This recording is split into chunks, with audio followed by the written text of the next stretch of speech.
सहनावतु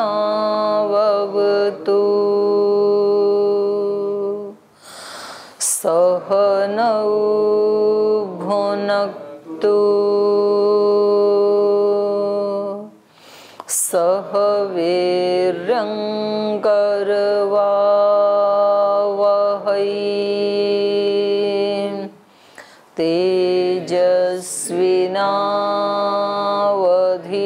तेजस्विनावधीतमस्तु मा विद्विषावहै।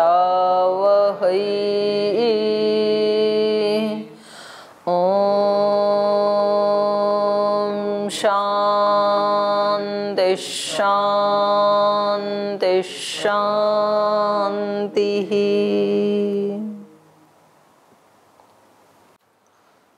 योग दर्शन का द्वितीय पाद साधन पाद पढ़ रहे थे और अविद्यादि 5 क्लेशों का वर्णन करने के बाद सूत्रकार ने बताया कि ये जो इन 5 क्लेशों से युक्त जो कर्माशय होता है, क्लेश मूलः कर्माशयो दृष्टा दृष्ट जन्म वेदनीय।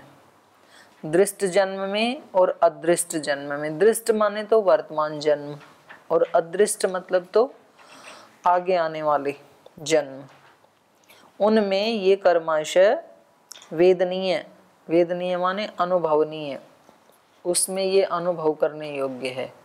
कुछ कर्मों का फल तो क्लेश मूलक जो हमारा कर्माशय है उसका कुछ का भाग तो इस जीवन में हम भोगते हैं, इस जीवन में अनुभव करने योग्य है, और कुछ तो आगे कभी करेंगे। तो विपाक को जितना प्राप्त हो गया वो तो इस जन्म में भोग लेंगे, और जो विपाक को प्राप्त नहीं हुआ अभी कच्चा है जो, वो आगे भोगेंगे। उसको कहा अदृष्ट जन्म वेदनीय। तो ये हमने पढ़ा। अब 12 नंबर सूत्र में बता रहे हैं सति मूले तद विपाको जात्यायुर्भोगा।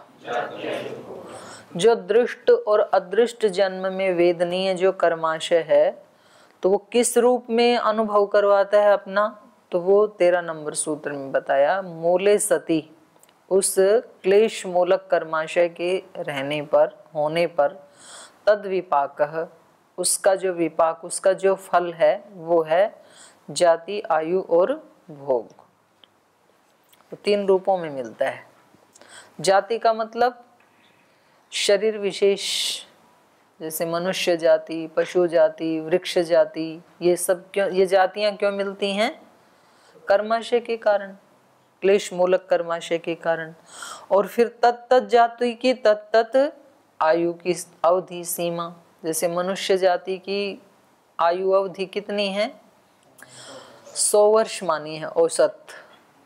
और ऐसे जैसे कोई कुत्ता जाति में चला गया तो 20 वर्ष, मच्छर जाति में आत्मा चली गई तो ना 24 घंटे। ऐसे सुना मैंने, मुझे नहीं पता कि 24 घंटे ही उसकी जिंदगी होती है, बस 1 दिन के बाद मर ही जाता है बेचारा खुद ही। तो उसको क्या मारना है? पी लेगा थोड़ा सा, आज का ही है उसका तो जीवन, तो कल तो खुद ही है और जी जाता है उस खून से। तो ये देखना पड़ेगा, ये स्वामी आर्षदेव जी बताएंगे कल ढूंढ के। मैंने तो जो पढ़ा वो बता दिया आपको, पर चलो 1 नहीं तो 2 दिन लगा लो, 3 दिन लगा लो, पर एक सुनिश्चित आयु है, ठीक है। अरे इस पे आओ ना, तुम मच्छर के पीछे पड़ गए हाथ धो के। यहाँ तो ये बताया जा रहा है कि हर जाति की एक सुनिश्चित आयु होती है। सुनिश्चित मतलब औशतन सुनिश्चित। और तीसरी चीज मिलती है भोग। भोग मतलब सुख दुख और उसके साधन, सुख दुख और सुख दुख के साधन। तो ये जो क्लेश मूलक कर्माशय है उसका विपाक, उसका फल ये मिलेगा। तो इसको पढ़ते हैं अभी। सत्सु क्लेशेषु कर्माशयो विपाकारंभी भवति नौच्छिन्न क्लेश मूलः। क्लेशेषु सत्सु, क्लेशों के रहने पर, अविद्या अस्मिता राग द्वेष, तो देखो अब हम अविद्या अस्मिता राग द्वेष से युक्त होकर के यद्यपि हम दर्शन पढ़ रहे हैं, रामायण पढ़ रहे हैं, यज्ञ हवन सब कर रहे हैं, लेकिन क्योंकि दोष तो अभी हमने हटाए नहीं, तो ये हमारा कर्माशय कैसा बन रहा है? क्लेश मूलक ही बन रहा है। जब तक क्लेशों को नष्ट नहीं किया तो क्लेशेषु सत्सु, क्लेशों के विद्यमान रहते हुए जो कर्माशय बनता है वो विपाकारंभी भवति, उसका फल जरूर मिलेगा, वो विपाकारंभी होने ही वाला है, विपाक को प्राप्त होने ही वाला है। न उच्छिन्न क्लेश मूलः, लेकिन जब क्लेशों को नष्ट कर दिया किसी योगी ने, अविद्या अस्मिता राग द्वेष सबको नष्ट कर दिया, और फिर भी वो कोई कार्य कर रहा है, कोई लोक हित का जग हित का कार्य कर रहा है, तो उसका कर्माशय नहीं बनेगा फिर, क्योंकि उसने क्लेशों को क्या कर दिया? उच्छिन्न कर दिया। न उच्छिन्न क्लेश मूलः, जिसके क्लेशों का नाश हो गया है, ऐसा जो कर्माशय है वो विपाकारंभी नहीं होता है। यथा तुषार वनद्धा शाली तंडुला अदग्ध बीज भावाः प्ररोह समर्था भवन्ति। जैसे तुषावनद्धा, तुष उस छिलके से बंधे हुए, माने जो चावल हैं जिनके ऊपर वो छिलका रहता है ना, तो तुषावनद्धा शाली तंडुला, छिलके रहित वाले जो चावल हैं, या अदग्ध बीज भावा, जिनका बीज भाव दग्ध नहीं हुआ है, अदग्ध बीज भाव वाले हैं जो, वही चावल प्ररोह समर्था भवन्ति, वही अंकुरित होने में समर्थ होते हैं। न अपनीत तुषा दग्ध बीज भावा वा, लेकिन वो चावल प्ररोह में समर्थ नहीं होते हैं जो अपनीत तुषा हैं या जो दग्ध बीज भाव वाले हैं। या तो छिलका उतार दिया उनके ऊपर का, जो हम किचन में बनाते हैं, ये चावल आप बोएंगे तो अंकुर नहीं फूटेगा, तुषा से छिलके रहित सहित होने चाहिए, तभी उससे अंकुर फूटेगा।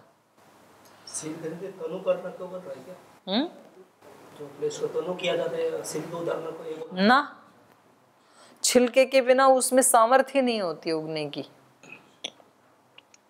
हमारे ऊपर जो अज्ञान का एक लेयर चढ़ी है, वो लेयर ही हमारे को ये जाति आयु भोग दिलाने के लिए सक्षम है। उसको हटा दिया तो फिर नहीं, जाति आयु भोग नहीं मिलेंगे हमें।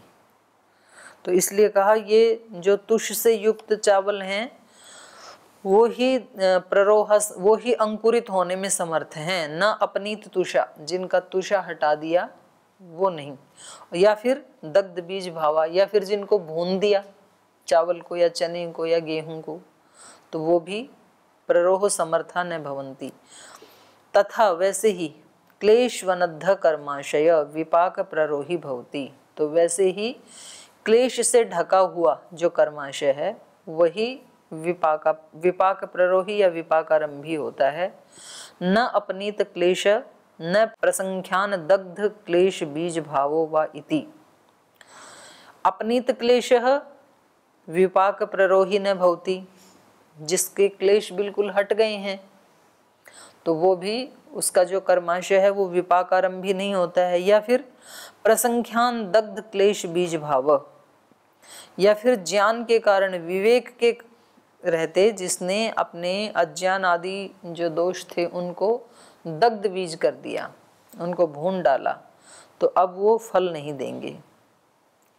सच विपाकः त्रिविधो, और वो जो फल है विपाक है वो 3 प्रकार का है, 3 रूपों में मिलता है।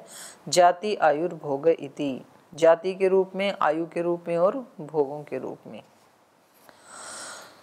तत्रेदं विचार्यते किम एकम कर्म एकस्य जन्मनः कारणम अथ एकम कर्म अनेकम जन्म आक्षिपति इति। अब यहाँ ये विचार किया जाता है कि क्या एकम कर्म, किम एकम कर्म एकस्य जन्मनः कारणम, एक कोई कर्म किसी एक जन्म का कारण है क्या?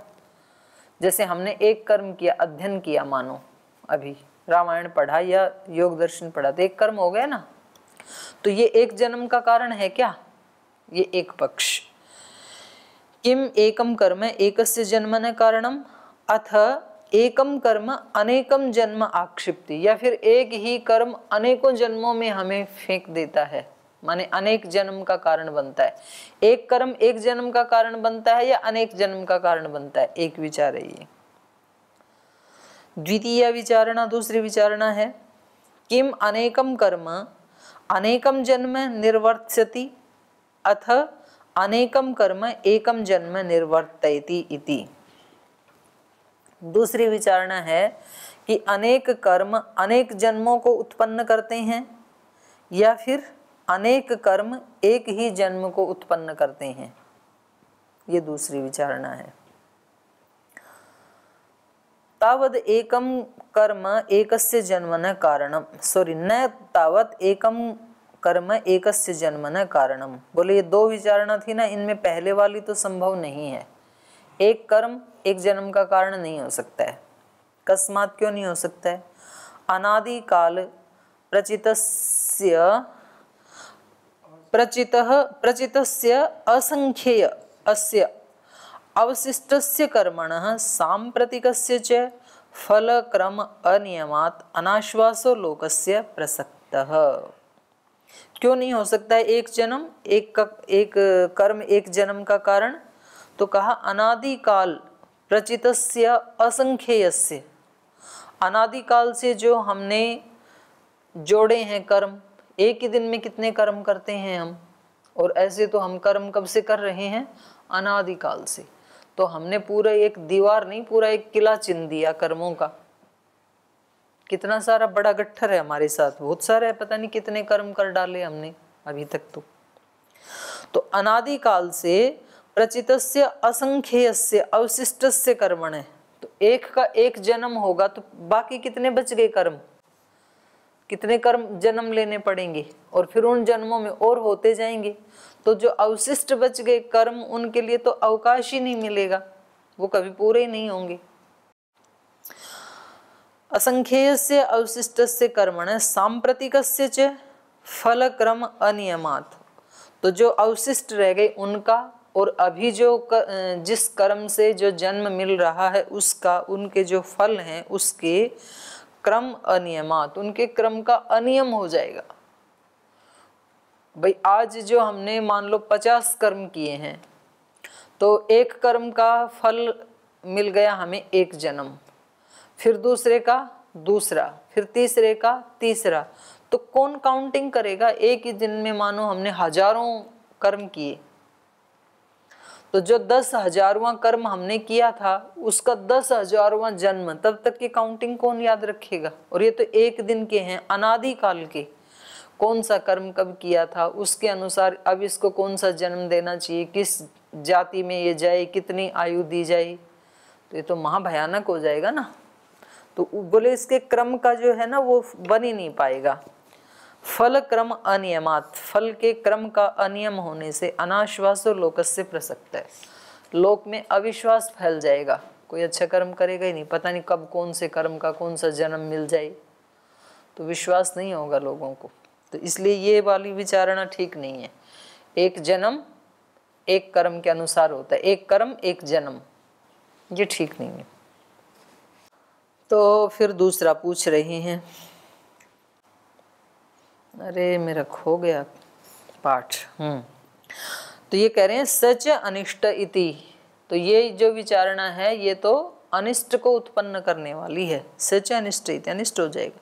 न च एकम कर्म अनेकस्य जन्मनः कारणम, और जो दूसरा था एकम कर्म अनेकस्य जन्मनः कारणम, एक कर्म अनेक जन्म का कारण बनेगा, ये तो और भी ज्यादा झंझट हो गया। एक कर्म एक जन्म का ही कारण नहीं बन पा रहा था, एक कर्म अनेक जन्मों का कारण बन जाए तो ये भी नहीं होगा। न च एकम कर्म अनेकस्य जन्मनः कारणम, अनेक जन्मों का कारण भी नहीं हो सकता एक कर्म। कस्मात् अनेकेषु कर्मसु एकैकम एव कर्म अनेकस्य जन्मनः कारणम इति अवशिष्टस्य विपाक कालाभाव प्रसक्तः। बोले ये अनेकेषु कर्म, बहुत सारे जो कर्म हैं, अनेकेषु कर्मसु एकैकम एव कर्म, अनेकस्य जन्म है, तो बहुत सारे जो हमारे कर्म थे उनमें से एक एक कर्म ही अनेक अनेक जन्मों का कारण है, तो अवशिष्ट जो बच गए उनके तो विपाक काल का प्रसक्ति ही नहीं होगी, काल ही कम पड़ जाएगा। एक कर्म अनेक जन्मों का कारण है, तो पता नहीं वो कितने जन्म दिलाएगा एक ही कर्म। तो जो बच गए उनका नंबर कब आएगा? कभी नहीं आएगा, काल ही छोटा पड़ जाएगा तब तो विपाक काल न प्रसक्त सचाप्यनिष्ट इति, इसलिए ये दूसरी विचारणा भी गलत है। एक कर्म से एक जन्म मिलता है, ये विचारणा भी ठीक नहीं है। एक कर्म से अनेक जन्म मिलते हैं, ये विचारणा भी उचित नहीं है। तो पहले वाली विचारणा तो नष्ट हो गई। आगे कह रहे हैं न च अनेकम कर्म अनेकस्य जन्मन कारणम, अनेक कर्म भी अनेक जन्म के कारण नहीं हो सकते हैं। क्यों नहीं हो सकते? कस्मात् तद अनेकम जन्म युगपत् न संभवति इति, क्योंकि अनेक कर्म अनेक जन्म, तो जन्म तो अनेक एक साथ हो ही नहीं सकते, एक बार में एक ही जन्म होगा ना, तो ये सिद्धांत नहीं बनेगा। न च अनेकम कर्म अनेकस्य जन्मन कारणम कस्मात् तद अनेकम जन्म युगपत् न संभवति इति, वो जो अनेक जन्म हैं वो एक साथ तो संभव नहीं है, और एक एक होगा तो उसको अनेक नहीं कह सकते हैं, फिर तो एक ही कहेंगे। इति क्रमेण एवं वाच्यम, तो इसलिए क्रमशः ही होते हैं जन्म, ये कहना चाहिए। तथा च पूर्व दोषानुसंगः, और बोले इसमें भी जो पूर्व वाला दोष था वो ये जुड़ा ही हुआ है। कौन सा दोष? अविश्वास की प्रसक्ति होगी, तो इसमें भी वो दोष जुड़ा हुआ है। अनेक कर्म अनेक जन्म, तो इसमें भी किसी को विश्वास नहीं होगा। तो फिर एक बच गया, तस्मात् जन्म प्रायणांतरे कृतः पुण्यापुण्य कर्माशय प्रचयो विचित्र प्रधानोपसर्जनी भावेन अवस्थितः प्रायणाभिव्यक्त एक प्रघट्टकेन मिलित्वा मरणं प्रसाद्य सम्मूर्छित एकमेव जन्म करोति।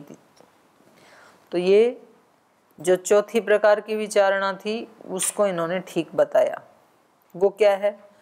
तस्मात् जन्म प्रायणांतरे, जन्म और मृत्यु के बीच में, जन्म लिया तब से और मृत्यु पर्यंत, इस अंतराल में, इस समय अवधि में जो भी काम किए, कृतः पुण्यापुण्य कर्माशय प्रचय, इस अंतराल में किया गया जो पुण्य और अपुण्य, पुण्य पापों का जो प्रचय, जो राशि है, ढेर है, विचित्र, वो बहुत चित्र विचित्र है, खूब सारे उसमें पुण्य किए हैं, कहीं पाप किए हैं, तो वो बड़ा विचित्र प्रकार का कर्माशय हमारा बना हुआ है। और वो क्या है? प्रधान उपसर्जनी भावेन अवस्थित, वो प्रधान और गौण रूप से अवस्थित है हम सब के पास। प्रधान रूप से कर्माशय उन कर्मों का बन गया जो हमने बहुत उसमें तीव्रता से पुरुषार्थ किया, पाप या पुण्य। तीव्र संवेग नाम आसन्न, तीव्र संवेग तीव्र पुरुषार्थ, तो वो तो है प्रधान।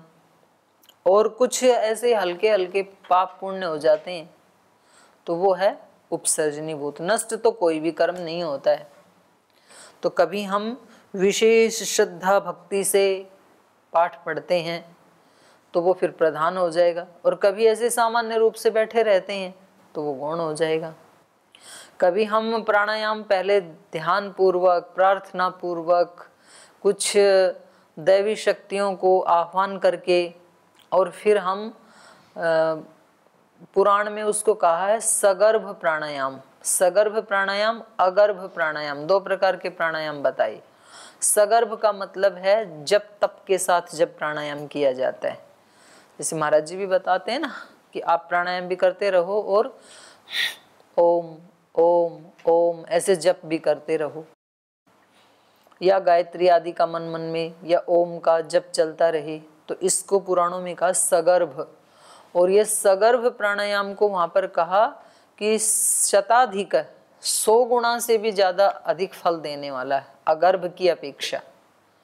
एक तो सामान्य रूप से प्राणायाम करें तो उसका फल मिलेगा 1% मानो, और फिर हमने सगर्भ प्राणायाम किया, जप पूर्वक, तप पूर्वक, और शुरू में कुछ दैवी शक्तियों का आह्वान करते हुए, या महर्षि पतंजलि जी का आह्वान करते हुए, या श्रद्धेय स्वामी जी महाराज का, किसी ऐसे व्यक्ति का जिन्होंने इस विद्या को बहुत ज़्यादा प्रयोग किया है, उनका ध्यान करके, और फिर हर श्वास के साथ जप भी चलता रहे, तप भी चलता रहे, तो ये वाला प्राणायाम फिर कह रहे हैं 100 गुना ज़्यादा फल देने वाला है पहले वाले से। सगर्भ अगर्भ, तो जो सगर्भ किया जाएगा वो तो हो जाएगा प्रधान कर्म, और जो अगर्भ ऐसे सांस छोड़ते तो जा रहे हैं पर मन का पता नहीं कहाँ जा रहा है, क्या सोच रहा है, तो ये हो जाएगा उपसर्जनी भूत गौण कर्म। कर्म तो किया लेकिन गौण है ये, तो पता नहीं कब फल देगा, जब देगा तब देगा। तस्मात् जन्म प्रायणांतरे कृतः पुण्यापुण्य कर्माशय प्रचयो विचित्र प्रधान उपसर्जनी भावेन अवस्थित प्रायणाभिव्यक्तः। लेकिन जब व्यक्ति चलता है ना, तो प्रायण के समय माने मृत्यु के समय ये अभिव्यक्त हो जाता है। आपने पूरे जीवन में क्या क्या कर्म किए, तो बताते हैं मरने वाले व्यक्ति के सामने जैसे वो फिल्म की रील होती है ना, ऐसे सारे कर्मों का इसको साक्षात्कार होता है। तो जिसने तो पुण्य कर्म किए तो बड़ा प्रसन्न होता है वो कि जीवन धन्य हो गया, तो बड़े सुख शांति से प्राण छोड़ देता है मरते समय। और जिसने तो बड़े दोष किए, तो उनको देख करके उस समय वो जो फिल्म चलती है उसको देख करके चित्त में तो फिर बड़ा दुखी होता है वो कि तो जीवन तो व्यर्थ हो गया, तो फिर उसको कष्ट होता है मरते समय। तो कहते हैं मृत्यु के समय प्रायण अभिव्यक्त एक प्रघट्टकेन मिलित्वा, जैसे एक एक तिनका एक एक लकड़ी मिला के पूरा एक गट्ठर बन जाता है, ऐसे जन्म से लेके मृत्यु पर्यंत जो हमने कर्म किए थे वो एक गट्ठर के रूप में हमारे सामने उपस्थित हो जाते हैं मरते समय। एक प्रघट्टकेन मिलित्वा मरणम प्रसाद्य, और वो मरण को उत्पन्न करवा देते हैं, मृत्यु कैसी होगी वो सब मिलकर के तय कर देते हैं। मरण प्रसाद्य सम्मूर्छित एकमेव जन्म करोति, और वो सब सम्मूर्छित होकर के, सम्मूर्छित माने संग्रहित होकर के किसी एक ही जन्म का कारण बनते हैं। बहुत सारे कर्म मिलके और किसी एक जन्म का कारण बनते हैं।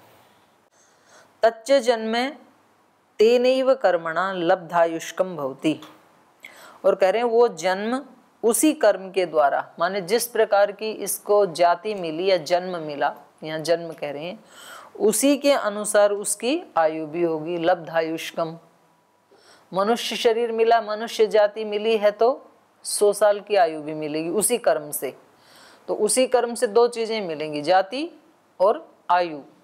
वो जो एक प्रघट्ट था, एक गट्ठर था, और उसमें जो प्रधान कर्म थे उनके विपाक के रूप में तच्च जन्म तेनैव कर्मणा लब्धायुष्कम भवति तस्मिन् आयुषि तेनैव कर्मणा भोग संपद्यते, और कह रहे हैं उस आयु में उसी कर्म के अकॉर्डिंग उसको क्या क्या भोग मिलने हैं वो भी उत्पन्न हो जाते हैं। तो ये तीनों चीजें मिल जाती हैं उस गट्ठर के अनुसार, उसमें भी जो विपाक को प्राप्त हैं उनके अनुसार। असौ कर्माशयो जन्म आयु भोग हेतुत्वात् त्रिविपाको अभिधीयते, तो ये जो कर्माशय है, क्लेश मूलक कर्माशय, ये जन्म आयु और भोग का हेतु होने से इसको कह देते हैं त्रिविपाक कर्माशय। त्रिविपाको अभिधीयते, त्रिविपाक वाला इसको कह दिया जाता है। त्रिविपाक माने 3 फल मिलेंगे इसके, जाति आयु भोग। अतः एक भविकः कर्माशय उक्त, इसलिए हमारा जो कर्माशय है, कर्माशय मतलब जन्म से लेके मृत्यु पर्यंत जितने कर्म हमने किए उसका एक जो पूरा गट्ठर वो कर्माशय है, वो क्या है? एक भविका। एक भविका माने एक प्रकार का जन्म देने वाला, एक जन्म देने वाला है।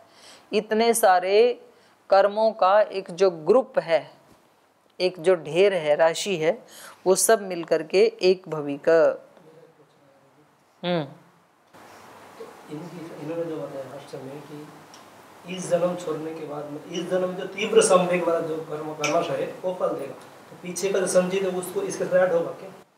उसमें अब जो विपाक को प्राप्त हो गई पिछले जन्म में, वो इसके साथ आके ऐड हो जाएंगे। आदि के हिसाब से मिलेगा जन्म। मानो इस जन्म में आपने जन्म से लेके मृत्यु पर्यंत बहुत ज्यादा जप तप पुरुषार्थ किया, तो पिछले जन्म के जो भी गौण रूप के जप तप पुरुषार्थ के संस्कार थे वो यहाँ के ऐड हो जाएंगे, इसमें वो दे देंगे, बाकी पड़ा रहेगा ऐसे ही। अतः एक भविका कर्माशय उक्त, इसलिए कर्माशय को एक भविक कहा है। एक भविक माने एक जन्म देने वाला। दृष्ट जन्म वेदनीयस्तु एक विपाकारंभी भोग हेतुत्वात्, और ये भी दृष्टादृष्ट जन्म वेदनीय बताया ना पिछले सूत्र में, तो कहा जो दृष्ट जन्म वेदनीय, दृष्ट जन्म वेदनीय माने इसी जन्म में कोई तीव्र कर्म किए और इसी जन्म में फल उसका मिलेगा, उसको कहा दृष्ट जन्म वेदनीय। इसी वर्तमान जन्म में अनुभवनीय जो कर्माशय है उसको क्या कहा, एक विपाकारंग भी। वो त्रिविपाकारम भी नहीं हो सकता है, वो क्या होगा, एक विपाकारम भी। क्यों? जाति तो मिल ही गया, जाति मिल गया, आयु भी मिल गया, तो केवल भोग दिला सकता है वो, तो इसलिए कहा भोग हेतुत्वात्। वो दृष्ट जन्म वेदनीय जो कर्माशय है वो तो भोग का ही हेतु होता है, केवल भोग हेतुत्वात् एक विपाकारम भी। द्विविपाकारम भी वा, अथवा कह रहे हैं द्विविपाकारम भी हो सकता है दृष्ट जन्म वेदनीय। कैसे? भोग आयुर हेतुत्वात्, भोग भी मिल सकते हैं, आयु भी मिल सकती है, तो लंबी छोटी हो जाएगी ना आयु। या फिर इसमें ये जो उदाहरण दे रहे हैं इसके अनुसार अर्थ हो जाएगा भोग आयु हेतुत्वात् नंदीश्वर नहुष्वत इति। नंदीश्वर ने ना बहुत पुण्य कर्म किए थे, तो उनको क्या हुआ, मनुष्य से वो देवता बन गई। तो उनका क्या हो गया, मनुष्य से देवता मतलब शरीर तो नहीं बदला, शरीर तो वही रहा जो हम कहते हैं ना भाई मनुष्य शरीर में भी देवता, जो योगी जन है वो देवता है, तो उनकी आयु लंबी हो जाती है और भोग भी मिलेंगे उनको, तो वो दो द्विविपाकारम भी हो गया कर्माशय। और नहुष्वत, नहुष को भी पाप कर्म करने से, इसको केवल एक दृष्ट जन्म वेदनीय कर्म में इसने इसी जन्म में कुछ अच्छे कर्म किए थे, तो इसको स्वर्ग का वो मिल गया। तो भोग है ना ये कि भाई आप स्वर्ग में जाओ, लेकिन एक दिन के लिए केवल, तो ये एक दिन के लिए इनको भोग मिला था और उसका इन्होंने दुरुपयोग किया, तो उनको लात मारी ना ऋषियों को, तो उन्होंने कहा तुमने पैर का दुरुपयोग किया है, इसलिए अब तुम्हें पैर मिलेंगे नहीं और इसी समय धरती पे लौट जाओ, गिर जाओ यहाँ से। तो सांप बन के गिर गया, फिर सांप को पैर होते नहीं है, तो वैसे ही चलता है पेट से, तो वहाँ कितने कांटे कूटे आते होंगे, तो उसके पेट में ही लगते हैं, बच भी नहीं सकता है। तो ये कैसा है कर्माशय, ये द्विविपाकारम भी है, जाति को भी बदल दिया उसने और भोग को भी बदल दिया। तो द्विविपाकारम भी वा भोग आयु हेतुत्वात् नंदीश्वर नहुष्वत। तो इसको फिर कल पढ़ेंगे, है ना। क्लेश कर्म विपाका अनुभव निवर्तिता भी, तो ये है क्या है, निर्वर्तिता। अच्छा तो ठीक है, मेरे इसमें तो निवृत्ता ही लिखा हुआ है। क्लेश कर्म विपाकानुभवः निर्वर्तिताभिः वासनाभिः अनादि काल सम्मूर्छितम् इदं चित्तम चित्रीकृतम इव सर्वतो मत्स्यजालम ग्रंथिभिः इव आततम इत्येता अनेक भवपूर्विकाः वासनाः। तो इसको कल ही करेंगे, समय हो गया आज, यहीं रखते हैं इसको।